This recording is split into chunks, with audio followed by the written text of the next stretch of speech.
تاریخ میں قوم عاد اور قوم سمود دو ایسی قومیں گزری ہے جن کی مثال کہیں نہیں ملتی۔ انہیں ایسی طاقت اور ایسی قوت سے نوازا گیا تھا جس کا مقابلہ کوئی نہیں کر سکتا تھا۔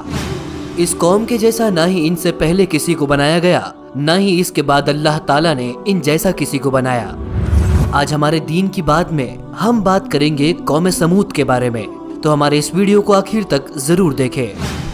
جب نافرمانی کرنے پر اللہ تعالیٰ نے قوم عاد کو صفحہ ہستی سے مٹا دیا، اس کے بعد قوم سمود وجود میں آئی۔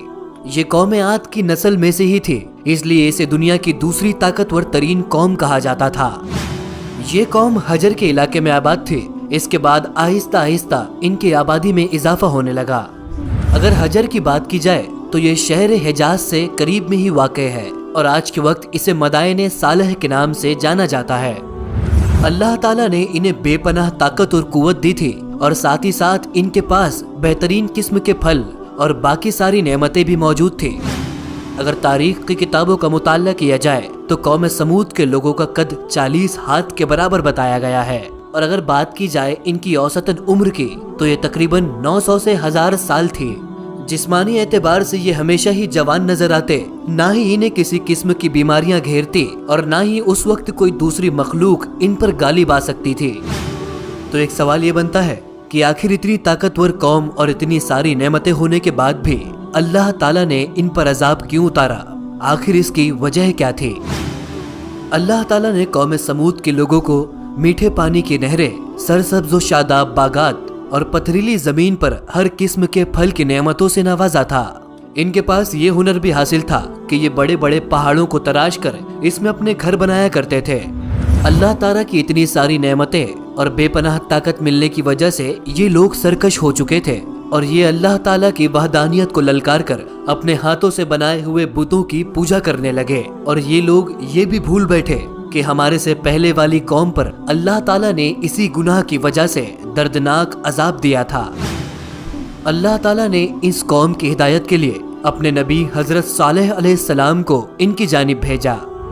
حضرت صالح علیہ السلام نے اللہ کے حکم کے مطابق انہیں بت پرستی کرنے سے منع کیا اور انہیں اللہ کی راہ پر بلایا۔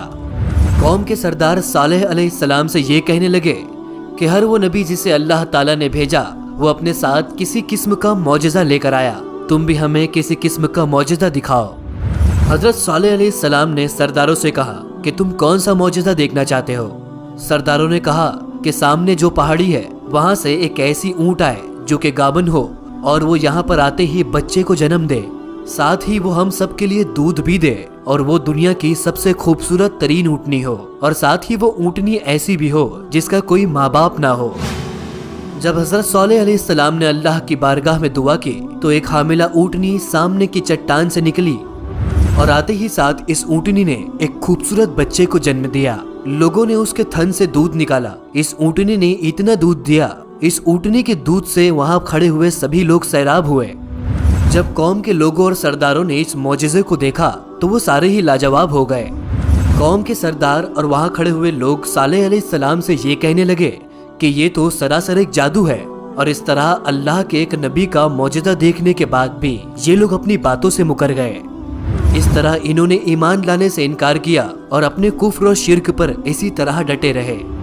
قوم کے کچھ لوگوں نے اس اونٹنی کو نقصان پہنچانے کی کوشش کی۔ حضرت صالح علیہ السلام نے ان سے ارشاد فرمایا کہ یہ اللہ کی طرف سے بھیجی ہوئی اونٹنی ہے، تم اسے ویرانے میں ہی چھوڑ دو، اگر تم نے اسے نقصان پہنچایا تو اللہ کا دردناک عذاب تم پر نازل کیا جائے گا۔ وہ اونٹنی اور وہ بچہ قوم سمود کے لوگوں کے بیچ میں رہنے لگے۔ وہ ان کے کھیتوں میں چر کر پھل کھاتے اور ساتھ ہی ان کے چشمے کا پورا پانی بھی پی جاتے۔ لوگوں نے حضرت صالح علیہ السلام سے شکایت کی کہ یہ اونٹنی اور اس کا بچہ چشمے کا سارا پانی پی جاتے ہیں۔ صالح علیہ السلام نے جب یہ بات سنی تو انہوں نے ان کے لیے دن مقرر کر دیے۔ ایک دن کے پانی کو قوم سمود کے لیے مقرر کیا گیا اور ایک دن کے پانی کو اونٹنی کے لیے۔ جس دن وہ اونٹنی پانی پیتی اس دن وہ اتنا دودھ دیتی کہ دن اور رات تک یہ دودھ اس کے تھن سے ختم نہ ہوتا۔ قوم سمود کے سردار اس اونٹنی سے پریشان تھے کیونکہ جس دن یہ اونٹنی پانی پیتی اس دن قوم میں لوگوں کو پانی نہ ملتا۔ قوم کے سردار کی ایک بیوی تھی، اس کی 2 بیٹیاں تھیں جن کی عمر 12 اور 14 سال تھی۔ سردار کی بیوی نے حضرت صالح علیہ السلام کے بیٹے کو اکسایا کہ کہ اگر تم اس اونٹنی کو رات کے اندھیرے میں قتل کر دو تو میں اپنی 2 بیٹیاں تمہیں تحفے کے طور پر دوں گی۔ حضرت صالح علیہ السلام کے بیٹے نے اس بات سے انکار کر دیا۔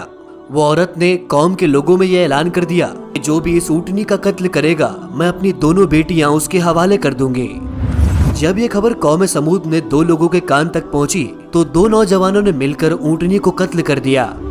جب اونٹنی کا قتل کر دیا گیا تو قوم سمود کے لوگ یہ کہنے لگے کہ اب ہم پر اللہ کا وہ عذاب لا کر دکھاؤ جس سے تم ہمیں ڈرایا کرتے تھے۔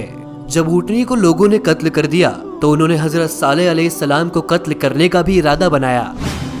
جب ان لوگوں نے خود ہی اللہ کے عذاب کو طلب کیا تو حضرت صالح علیہ السلام نے قوم کے لوگوں سے کہا کہ اب تمہیں اللہ کے عذاب سے کوئی نہیں بچا سکتا۔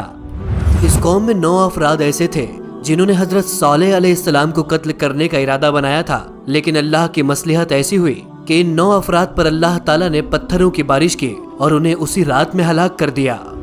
ان 9 افراد کی اس دردناک موت کو دیکھنے کے بعد بھی اس قوم کی آنکھیں نہ کھلی اور یہ بت پرستی میں ہی مبتلا رہی۔ جب حضرت صالح علیہ السلام نے یہ دیکھا تو انہوں نے قوم کے لوگوں سے کہا کہ تمہارے پاس صرف 3 ہی دن ہے، اس کے بعد اللہ کا دردناک عذاب تم پر اترنے والا ہے۔ حضرت صالح علیہ السلام نے لوگوں سے کہا کہ پہلے دن تمہارے چہرے کا رنگ زرد ہو جائے گا، دوسرے دن تمہارے چہرے کا رنگ سرخ ہو جائے گا اور چوتھے دن اللہ کا عذاب تم پر اتارا جائے گا۔ ان کے ساتھ بالکل ایسا ہی ہوا۔ تیسرے دن ان سبھی لوگوں کے چہرے کالے پڑ گئے اور یہ قوم پریشانی میں مبتلا ہو گئی کہ ہم پر کس طرح کا عذاب اتارا جائے گا۔ چوتھے دن آسمان سے ایک ایسی چیخ نکلی جس کی وجہ سے قوم سمود کے لوگوں کے کان کے پردے تک پھٹ گئے۔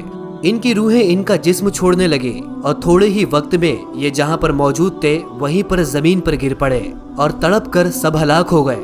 اس طرح اللہ تعالیٰ نے انہیں اپنی نافرمانی کرنے کی سزا دی۔ تو دوستو یہ تھی دین کی بات کی ہماری آج کی ویڈیو۔ آپ کو یہ کیسی لگی کامنٹ سیکشن میں اپنی رائے دے کر ضرور بتائیں۔ ساتھ ہی ہمارے چینل دین کی بات کو سبسکرائب کرنا نہ بھولیں۔ اس ویڈیو کو اپنے دوستوں اور اپنے فیملی ممبرز کے ساتھ ضرور شیئر کریں تاکہ ان کی دینی معلومات میں اضافہ ہو سکے۔ انشاءاللہ ملاقات کرتے ہیں ہماری آنے والی اگلی ویڈیو میں۔ تب تک کے لیے اللہ حافظ۔